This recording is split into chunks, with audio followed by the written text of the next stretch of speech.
வாழ்க வையகம், வாழ்க வையகம், வாழ்க வளமுடன். சிகரத்தை அடைந்தால் வானத்தில் ஏறு. சிந்தனை விளக்கம். உலகின் மிக உயர்ந்த சிகரம் எவரெஸ்ட் என்பதை பலரும் அறிந்ததே. எவரெஸ்ட் சிகரத்தை அடைவது அவ்வளவு சுலபம் அல்லதான். ஆனாலும் எவரெஸ்ட் சிகரத்தை அடைந்து ஆனந்த அனுபவம் பெற வேண்டும் என்று பலருக்கும் ஆவல் ஏற்படுவது இயற்கையேதான்.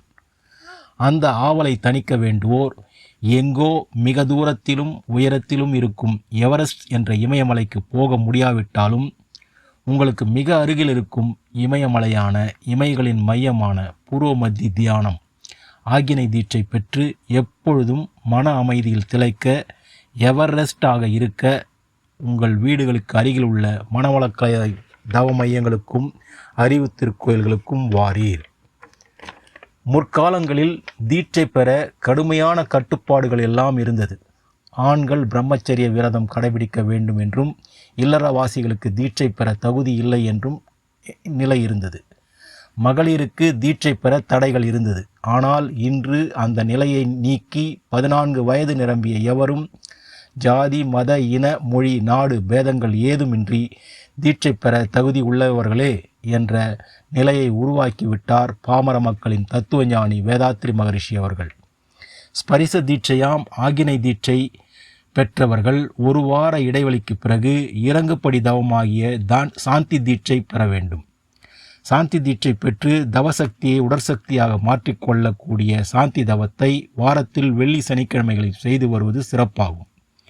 முற்காலங்களில் இந்த சாந்தி தவ முறையை பலரும் அறிந்திராத காரணத்தால் பல இன்னல்களுக்கு ஆளானவர்களும் உண்டு. தற்காலத்தில் அந்த நிலையை போக்கி எளிய முறையில் குண்டலினி யோகம் இல்லத்தில் இருந்தே தவம் இயற்றும் முறையை மனவளக்கலை மன்றங்களின் வாயிலாக பழகும் பயிற்சி முறையை வேதாத்ரி மகரிஷி அவர்கள் எளிமைப்படுத்தி உள்ளார்கள். ஆக்கினை சாந்தி தீட்சை பெற்று இல்லத்தில் இருந்து தவம் இயற்றி 1 மாத இடைவெளிக்கு பிறகு துரிய தீட்சை பெற வேண்டும். துரியம் என்பது தலை உச்சியை குறிக்கும். பிரம்மரந்திரம் என்றும் சகசிராதாரம் என்றும் கூறுவார்கள். கிரவுன் சக்ரா என்று ஆங்கிலத்தில் குறிப்பிடுவார்கள். நயன தீட்சை மூலம் துரிய தவம் செய்து வருபவர்களை சிரஞ்சீவிகள் என்று அழைப்பார்கள். சிரத்தின் மீதே ஜீவித்திருப்பவர்களை சிரஞ்சீவிகள் என்று அழைப்பார்கள். உடலில் நாளமில்லா சுரப்பிகள் 7 உண்டு. மூலாதாரம், சுவாதிஷ்டானம், மணிப்பூரகம், அநாகதம், விசுப்தி, ஆக்கினை, துரியம் என்ற 7 சக்ராஸ் 7 சிகரங்கள் என்று யோகிகள் அழைப்பார்கள்.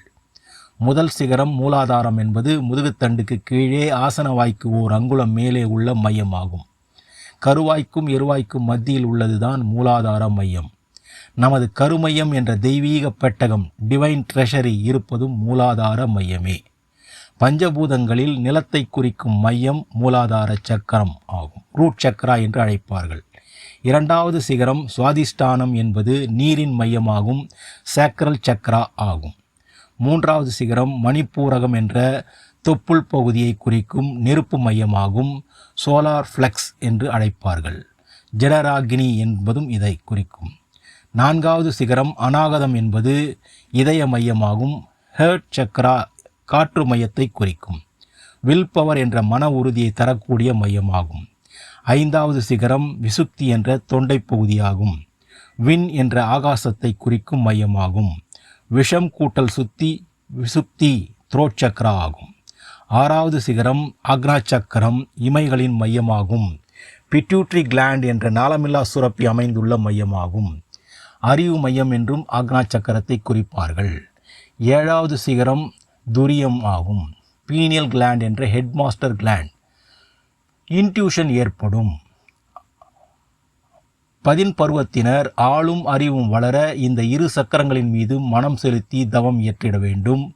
புத்தி கூர்மை ஏற்படும். ஞாபக சக்தி பெருகும். அறிவுத்திறமை ஓங்கும். உடல் வளர்ச்சி பெருகும். வாழ்வில் உயர்நிலையை பெற வேண்டுமா? சிகரத்தில் ஏறு. சிகரத்தை அடைந்தால் வானத்தில் ஏறு. வானத்தில் ஏறு என்பது ஞான தீட்சையை குறிப்பதாகும். துரியாதீத தீட்சையாம் மானச தீட்சை என்பது மிக உயர்ந்த தீட்சையாகும். கூர்ம தீட்சை என்றும் பாவனை தீட்சை என்றும் அழைப்பார்கள். துரியாதீதம் என்பது துரியம் கூட்டல் அதீதம். துரியாதீதம் துரியத்துக்கு அப்பால் விரிந்து விரிந்து இருப்பு மண்டலமாகிய சுத்த வெளியை அடைவதாகும். இதுவே ஜீவ பிரம்ம ஐக்கிய முக்தி எனப்படும். வாழும்போதே ஜீவன் பிரம்மத்துடன் ஐக்கியமாவதாகும். இறைநிலையோடு இணைதல் என்ற வீடு பேராகும். சிகரத்தை அடைந்து வானத்தில் ஏற அருகில் உள்ள தவமயங்களுக்கு வாரீர். வாழ்க வளமுடன், வாழ்க வளமுடன், வாழ்க வளம். வாழ்க வளமுடன். ஸ்கை வேதாத்திரியம் அமுதம் சேனலுக்கு இதுவரைக்கும் சப்ஸ்கிரைப் பண்ணின அனைத்து அன்பர்களுக்கும் மிக்க நன்றி. வாழ்க வளமுடன். அனைவரும் வேதாத்திரிய தத்துவங்களை உலகறிய செய்வோம். இந்த சேனலை உங்கள் நண்பர்கள் அனைவருக்கும் ஷேர் செய்து பயன்பெறுங்கள். நன்றி. வாழ்க வளமுடன்.